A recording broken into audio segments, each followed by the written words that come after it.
ကျွန်တော်မိတ်ဆွေများမင်္ဂလာပါဖုန်းမြင့်ရှင်ဖျားဒီတော်နေမြန်မာဘူးစတိစီလုံးကမှာပြန်နေကြဆိုပါတယ်ကျွန်တော်တို့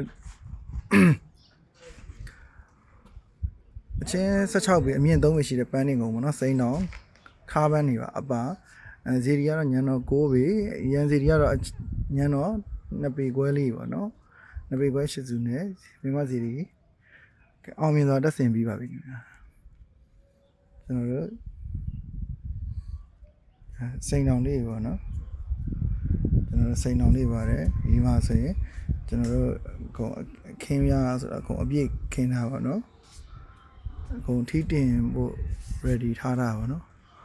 အဲဆိုရင်ကျွန်တော်တို့6ပေစီဒီကပြောဖို့ပေါ့နော်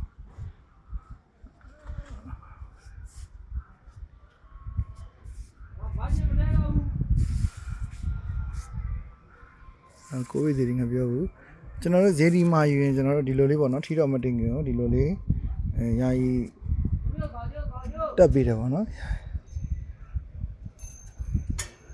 ဒီလိုလေးရ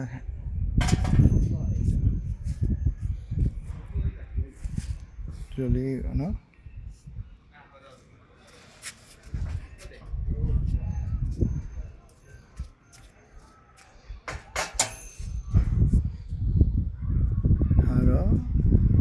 ပန်းနေကုန်မှာမြန်မာမှုပန်းအလှလေးပါအပါပေါ့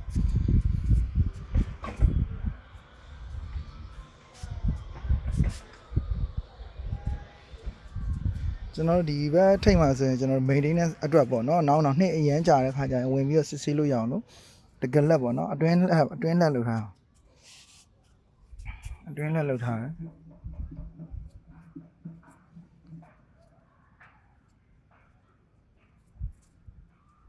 ပန်းနေရတော့အပြည့်ပဲ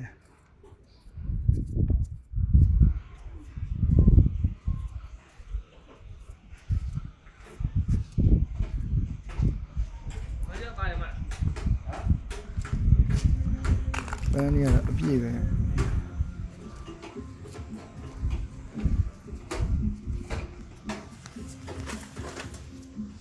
ဒါတော့ဇီဒီမှာတင်မဲ့ထီးရောနော်ဇီဒီမှာတင်မဲ့ထီးအဲ့တော့ဒီလိုလေးတော့ကျွန်တော်တို့လုတ်ပေးထားပါတယ်ခင်ဗျဒါတွေက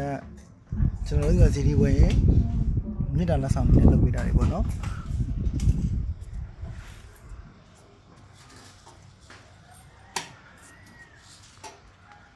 ကျွန်တော်စတိတွေနဲ့ပတ်သက်လို့လိုအပ်တဲ့အများရှင်ကျွန်တော်ဖုန်းမြရှင်မြန်မာမူဖုန်းမြရှင်စတိမြန်မာမူ09516395ပါကိုဆက်သွယ်ပြီးတော့စုံစမ်းလို့ရပါတယ်ခင်ဗျကျေးဇူးတင်ပါတယ်ခင်ဗျအားလုံးပဲကျမ်းမာချမ်းသာကြပါစေ